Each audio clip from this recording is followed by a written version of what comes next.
Tere! Jah, ma panin meelega sellise hästi kutsuva pealkirja, et kõik tahaksid tulla just seda ettekannet kuulama. Siin ettekandes ma esindan rohkem Tartu Ülikooli ja üldse mitte Eesti Keele Instituuti. Ja Liina on ka ettekandesse panustanud, aga täna ei ütle ühtegi sõna. Võib-olla kui talle jääb aega, siis hiljem küsimustele vastates. Nii, ka see uurimus on juba mainitud Vorese teadusprojekti raames tehtud. Ja miks üldse selline küsimus esitada või väide, et koheselt ja kohe vahel ei ole mingit vahet. Nimelt siis vähemalt 60. aasta õigekeelsussõnaraamatust kuni viimase õigekeelsussõnaraamatuni on sõna koheselt esitatud loogsulgudes ja on suunatud kasutama sõna kohe. Nimelt need loogsulud osutavad, et seda sõna ei ole soovitatav kasutada ja parem on kasutada seda teist sõna. Ja räägin ära ka moodustuskäigu, et lühikesest ajamäärsõnast kohe on moodustatud omadussõna kohene, millest omakorda on moodustatud jälle ajamäärsõna koheselt. Ja kus siin siis probleem on või kus see tekib? Vaadates keelekorraldusallikaid, kõigepealt minnes sajandi tagusesse aega, leidsin, et Johannes Aavik eristas LT ja STI tähendusi. Aga ei rääkinud seal midagi sellest, et LT-d oleks kuidagi halvemad millegi poolest. Siis Nõukogude ajast on ühelt autorilt tsitaat, et LT-tuletisi eelistavad kõik kaasaegsed autorid. Kontekstis see väga positiivne ei olnud, et nad neid eelistavad, aga otseselt seal ka öeldud ei olnud, et väga halb. Ja kui me jõuame nüüd taasiseseisvunud Eestisse, siis 1995. aastal ilmus eesti keele grammatika esimene osa, teine osa ilmus 2 aastat varem, aga see ei ole oluline. Nimelt grammatika ütles, et kõige sagedasem tuletus või määrsõna liide tänapäeva eesti kirjakeeles on LT. Ent harilikult ei liitu LT ne-adjektiivile omadussõnale, mis on juba ise määrsõnast tuletatud. Nagu siinsed näited samamoodi ka kohe, et kui on olemas juba kohe ja sellest moodustatud kohene, siis kohene sõnast moodustatud koheselt ei ole vastuvõetav. Ja sellele lausele järgnebki kohe lause, tuletis koheselt on paberlikku stiili. Punkt. Eesti keele käsiraamatust on pärit väited, et LT tuletised on tarbetud ja mõjuvad eriti paberlikuna.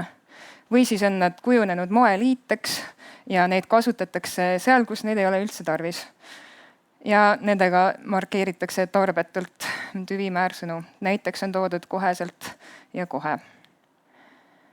Siis on veel lause õigekeelsus, keelenõuande soovituse raamat, jällegi käsiraamat, kus öeldakse, et traditsiooniline esinemiskuju asendatakse, mis on siis ka vormilt lihtsam, asendatakse täiesti ilmaasjata LT-liitlise määrsõnaga. Ja lõppu tõin ka ametniku soovitussõnastikust, kus soovitatakse või suunatakse koheselt ja asemel kasutama teisi sõnu ja põhjendusega, et LT-liide ei anna sõnale midagi juurde.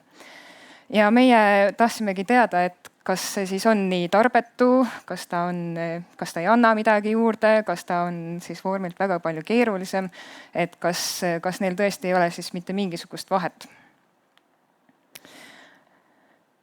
Siin on näha Õssi selgituse rubriik EKI ühendsõnastikus, kus on öeldud, et nad on tähenduses sel samal hetkel sünonüümid ja on lähtutud põhimõttest, et produktiivsetest tuletustüüpides ei kehti see, et ühe tähenduse jaoks ei tohi olla 2 sõna. Ja EKI teadmikkus on peatükk liiasusest, kus on öeldud, et liiasusel on oma otstarve, see aitab rõhutada mõtet näiteks. Ja Kristjan Lehmann, keeleteadlane, on 20 aastat tagasi öelnud, et tihti arvatakse, et liiane tähendab ülearust ja kasutut, aga tegelikult kui midagi on liiane, siis see ei tähenda sugugi, et tal ei oleks funktsiooni. Liiasus on nimelt üks keele väga olulisi omadusi, aga nii preskriptiivsetes kui ka osades deskriptiivsetes allikates öeldakse, et selge ja täpse väljenduse jaoks on vaja ökonoomset väljendust. Samal ajal kui ökonoomne ja liiane on suhtluses tavaliselt käsikäes toimimas, liiasust on vaja, et me saaks üksteisest aru ka väga keerulistes suhtlusolukordades. Tõin siin välja ka 2 erinevat liiasuse varianti. Üks on grammatiline, mis on siis keelesisene, see on süstemaatiline ja kohustuslik. Näiteks inglise keeles ma ütlen I speak või siis she või tema, she või he speaks, et see S on seal kohustuslik, ma ei saa seda ära jätta, see on süsteemne. Ja teiseks on siis kontekstuaalne liiasus, mis on vabatahtlik ja ta ei ole grammatilises mõttes kohustuslik. Et võib öelda, et koheselt liigitub siia kontekstuaalse liiasuse alla, et see selt ei ole seal kohustuslik, aga tal on siiski funktsioon. Näiteks kasutataksegi liiasust millegi rõhutamiseks või intensiivistamiseks, et liiane element, antud juhul selt, võib seda väljendi tähendust tugevdada. Ja 2 küllit on oma uurimuses, kus nad käsitlesid sõna vist ja vististi, pigem sõna vist. Nad on öelnud, et need sellised verbi või määrsõna tuletised ei ole eesti keeles haruldased. On toonud ka näite kohe ja koheselt ja nad leidsid, et tuletusliide rõhutab neist hüvetähendust. Hästi kiiresti räägin kasutusest 20. sajandil, et me uurisime enamasti küll tänapäeva kasutust, aga ma tahtsin teada, et kuidas 20. sajandil, kuidas sajand tagasi oli. Selleks vaatasin Digari Eesti artiklitest kasutust, vaatasin sajandi algusest kuni siis sellele õss 60-le järgnenud kümnendit. Hetkel olen vaadanud ainult koheselt kasutust, et hiljem artikli jaoks on meil plaanis vaadata ka kohe kasutust. Esimese lause leidsin aastast 1906, aga et sajandi algul olidki pigem sellised valetuvastused, et oli otse, koheselt oli lahku tuvastatud, et tegelikult oli seal sõna otse koheselt või siis oli kohaselt, aga asemel oli e tuvastatud. Näiteks, et see on otse koheselt öeldud mõõtmata. Aga neid lauseid lugedes ma hakkasin kahtlustama, et kas selline otse koheselt tähenduses otse või keerutamata, et osades kontekstides teda võis ka ajatähendusena, et kuidagi vahetult kohe tõlgendada. Et näiteks selline kontekstist välja rebitud lause, siinkohal peame oma kohuseks otse koheselt imestust ilmutama. Et siin ta võib olla nii, et keerutamata, näitame kohe välja, jälle kohe ütlesingi, jah, et ta võib olla, et nüüd sekundi pealt või ja samal ajal kui sekundi pealt ka, et niimoodi ilma keerutamata. Ja nendest siit tuligi välja, et ajalises tähenduses ainult koheselt ilma otseta hakkas 36. aastast rohkem levima. Ja siin oli 2 sorti lauseid, olid kirjeldavad ja olid ka käskivad, et näiteks võetagu küsimuse korraldamine koheselt käsile. Hästi kiiresti, et Maarja-Liisale jääks ka aega, räägin sellest tabelist, kuhu ma tõin kümnendi, kui palju vastajaid Digaris oli, kui palju neist olid koheselt ajatähenduses. Ja viimane tulp on see, et kas ta esineb kuidagi kohustuslikus kontekstis. Ja tabelist on näha, et mida kümnend edasi, seda rohkem on vasteid, seda rohkem hakkab just see ajatähendus levima. Ja kui te märkate, vaatame, kas see toimib.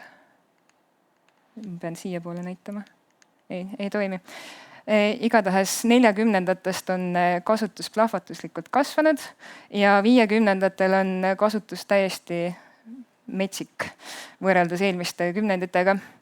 Ja mäletame, et 60. aasta õssis läks see sõna looks sulgudesse ja on näha, et 60-ndatel on kasutus plahvatuslikult vähenenud. Ja siit viimasest tulbast on ka näha, et üsna palju nõukogude ajal on just seda käsu või kohustuslikkusega seotud kasutust. See ei tööta nüüd üldse. Ahah. Nii. Ja siin on näha siis ka järgmised kümnendid, mida ma ei jõudnud lähemalt uurida, aga suurusjärk näitab, et nõukogude ajal oli kasutus olemas, see ei kadunud ära õssi pärast, aga 90-ndatel siis kasutus jälle laienes. Aga ma annan sõna üle. Jaa. Siis me tahtsime teada laiemalt siis, et miks pikemat vormi kasutada lühema asemel, kui nad justkui tähendavad seda sama asja. Meie hüpotees oli ka varasemale materjalile natukene tuginedes, et see koheselt rõhutab ikkagi seda kiireloomulisust ja ajalist vahetust või seda viivitamatust selle juures, et nad ei ole päriselt sama tähenduslikud, eriti kuna sellel kohel on nii palju ka selliseid natukene ähmasemaid tähendusi, et mitte siis ainult kohe-kohe, vaid ka õige pea, ma kohe tulen. See ei ole, et ma nüüd kohe astun välja või siis ka mitteajalised tähendused, et see kohe tähendusväli on lihtsalt sedavõrd rohkem killustunud. Ja kitsamalt, kuidas seda siis teada saada, tahtsime teada, et kas siis ajamäärused esinevad näiteks erinevates žanrides, erinevates morfosüntaktilistes kontekstides, eeskätt oodates siis seda, et see direktiivsus või see kohustuslikkuse tähendus tuleb välja nendest morfosüntaktilistest tunnustest, mis siis põhiliselt seostuvad verbiga, et kas seal on rohkem modaalverbe, näiteks peab koheselt tegema, kas nad on rohkem seotud näiteks infiniitsete vormidega, ehk siis see tegevus, mille juurde koheselt käib, on siis mitte finiitne, vaid see ta infinitiiv näiteks. Ja siis, kuna seda on ka peetud üheks selliseks kantseliidi tunnuseks, seda koheselt vormi, tahtsime ka näha, et kas see kasutus seostub siis keerukamate või komplekssemate tekstidega. Materjal tuleb Eesti keele ühendkorpusest, sealt sai võetud siis koheselt 500 lause juhuvalim ja kohest natukene suurem juhuvalim, sellepärast et sealt tuli välja jätta kõik need mitteajalised tähendused. Ja kodeeritud tunnused olid siis žanr. Me vaatasime siis küll mitte neid asjaajamistekste, vaid selliseid võimalikult laie žanre. Morfosüntaktilistest tunnustest vaatasime, et kus see kohe või koheselt siis osalauses paiknes, kas alguses, keskel, lõpus. Nendes kontekstides, mis siis sisaldasid verbi, kas siis finiitset või infiniitset vähemalt, vaatasime ka kõneliiki, seda verbi finiitsust, finiitverbi aega, modaalsust, isikut ja ajamäärsõna asukohta siis mitte ainult osalauses, vaid ka finiitverbi suhtes. Ja muud konteksti tunnused, mis on natukene subjektiivselt loomulikult kodeeritud, on siis, et kas see kohe või koheselt oli rõhutatud, toon ka varsti näite, kas see kohustuslikkus avaldub muul moel kui näiteks modaalverbiga, et seal ei ole küll, et peab kohe või koheselt tegema, aga mingisugusel muul moel väljendatud kohustuslikkust või siis kas see tekst on kuidagi formaalne, informaalne või neutraalne. Jällegi suhteliselt subjektiivne hinnang võib-olla, aga proovisime. Ühetunnuselises analüüsis tuli välja, et tegelikult nende morfosüntaktiliste tunnuste põhjal me ei saa öelda, et oleks väga suurt erinevust. Osalauses asukoht natukene mõjutas, aga see mõju oli suhteliselt nõrk, et me näeme, et koheselt esineb vähem siis, kui see ajamäärsõna on lause alguses. Et kohe tule pigem kui koheselt. Rõhutatuse puhul võib-olla natukene üllatuslikult, kui see ajamäärsõna on rõhutatud, siis ta on pigem kohe. Formaalsuse puhul informaalsetes tekstides võib-olla natukene ootuspärasemalt vähem seda koheselt vormi ja formaalsetes ülekaalukalt domineerib siis koheselt. Ja ka finiitverbi isik osutus mingil määral oluliseks, kus siis tuleb välja see, et koheselt kontekstides on meil pigem kas siis umbisikuline, üldisikuline, kolmas isik, teine isik, teie, ehk siis selline endast väljapoole suunatud kohustuslikkus, et mingisugune direktiivsuse jäänuk on seal endiselt alles. näide ka, kui asukoht on osalause alguses, ta on rõhutatud, verbita, informaalne kontekst, et oled kogu aeg ohatises, siis seega kohe kõne perearstile ja hea, kui sul on siis mingid tabletid kodus olemas, et informaalne kontekst.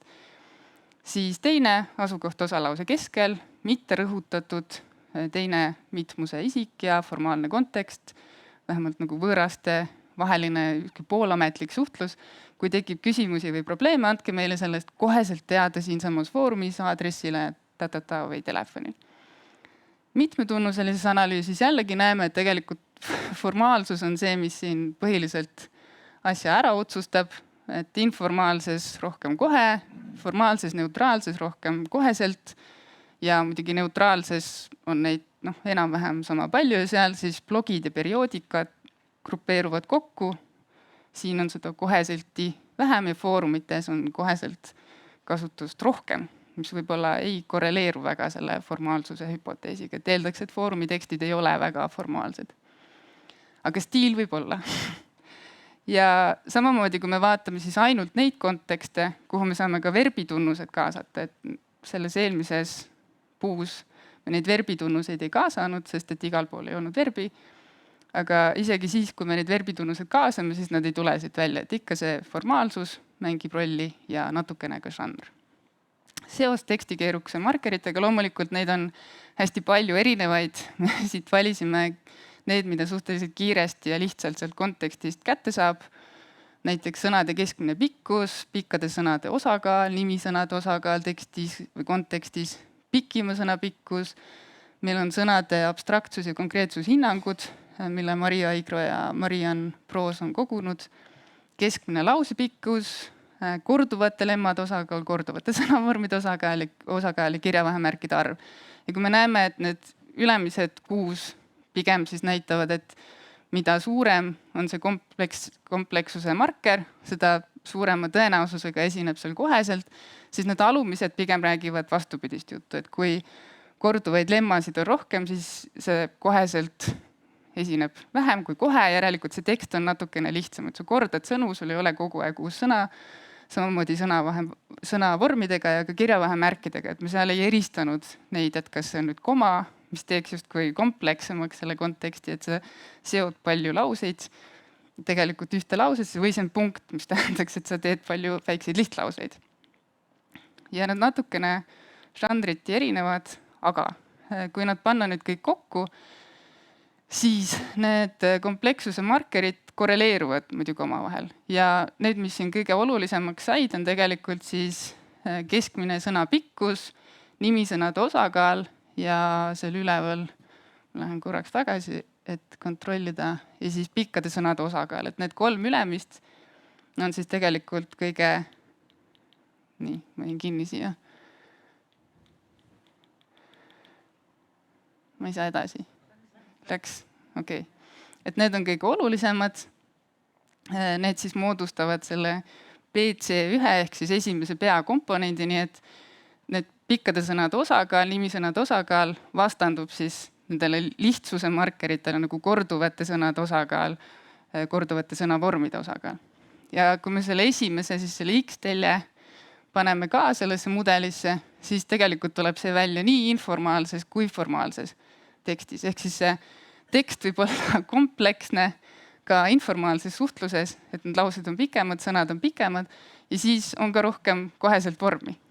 Ja samamoodi formaalsus. Et see ei ole päris see, et meil on üks on hästi paberlik ja teine ei ole, aga mingisugused stiili või teema küsimused seal on, et see pikem vorm korreleerub kuidagi teiste pikemate vormide kasutusega. Siin on ka näiteid selleks, et veenda, et nad võib-olla ei tähista alati sama asja.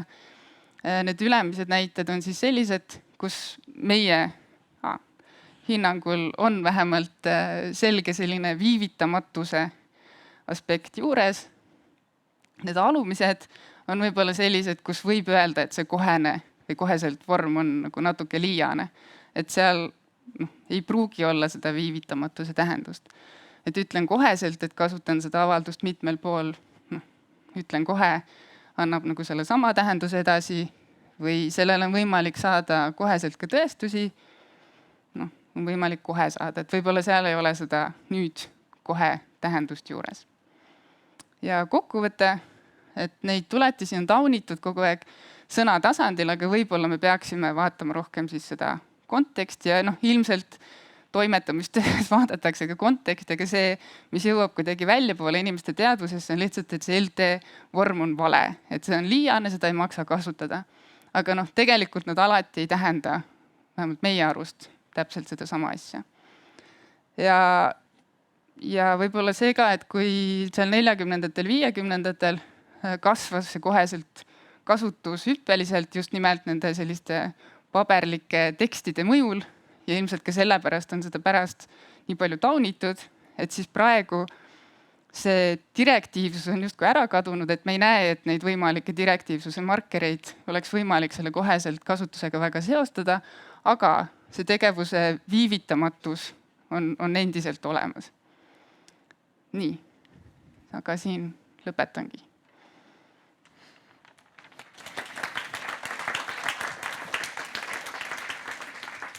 Nii, aitäh väga põhjaliku ülevaate eest. Ja kas saalis on küsimusi? Ja, Peep, palun. Ja aitäh, hea ülevaade oli küll, aga et kas võiks nüüd selle eelviimase kuva veel saada, kus teil oli 2 plokki näiteid, üks kohe ja teine ja seesama. Et miks te väidate, et selles esimeses rühmas kohe ei anna seda sama tähendust edasi? Minu meelest väga hästi annab. Minu meelest see test võib olla ka, et kas sa saad sinna panna näiteks teise liiase vormi nagu otsekohe, mis võib-olla ei sobi stiililiselt igale poole, aga samas seda rõhutab endiselt seda nagu vahetust. Või sa paned sinna asemele kohe. Minu meelest otsekohe ja kohe ka ei ole nagu päris sama tähenduslikud vormid. Mina lisaks... Päris samad ei ole jah, aga et kui nüüd mõelda sellele, et mis on LT liite funktsioon, ei ole ajamäärust väljendada, eks ole, see on viisimääruse funktsioon. Aga... Ikkagi kehtib see, et ei ole mõtet teha sõnast viisimääruslikku vormi, kui selle tähendus on ajamääruslik. Eks need väited on nii olnud jah pikalt, et tarbetu, mõttetu pole vaja, aga teeme uurimust, siis tuleb välja, et ikka nagu veidi ikka on vaja, et igal pool ei saa asendada. Ühtlasi need laused, nagu Maarja-Liisa ütles, et meie lugesime neid, meie tõlgendasime neid nõnda. Teine inimene loeb, tõlgendab teisiti, aga seda, mida lause kirjutaja mõtles, seda ei tea me keegi. On ka tegelikult selle viisimääruse kohta, et me saime ka ühelt abstrakti retsensendilt küsimuse, et aga et äkki see koheselt ta ei olegi ajamäärus, vaid äkki ta on hoopis viisimäärus. Ja me hakkasime selle peale tegelikult mõtlema, et jah, et neil on sama sõnaliik kohe ja koheselt, aga nende funktsioon võib olla erinev, et tegelikult koheselt ei tähenda nagu millal, vaid kuidas, kiiresti. Nüüd kohe nagu, et tal on natukene segamini see tähendus, et seal ei ole ainult see ajamäärus, et millal. Just. Seda küll, aga et mis sellest siis, see on väga hea keelekasutuse kirjeldus. Aga mis on siis näiteks Õssi puhul keelekorralduslik soovitus või selgitus, mul ei ole ikka kohale jõudnud, et mis on Õssi tegijate meelest selgitus ja mis on soovitus. Kas need erinevad omavahel või erine, on see üks ja sama? Selgitus selgitab asja, mis on taust, kuidas on sõna näiteks tulnud eesti keelde. Soovituses öeldakse, et näiteks sõna privilegeerima ei ole soovitatud kasutada kirjakeele normi järgivas tekstis, sest Tiina võib sellest pikemalt rääkida, miks on see valesti moodustatud. Jah, võin rääkida küll, aga praegu me peame siiski lõpetama. Aitäh teile!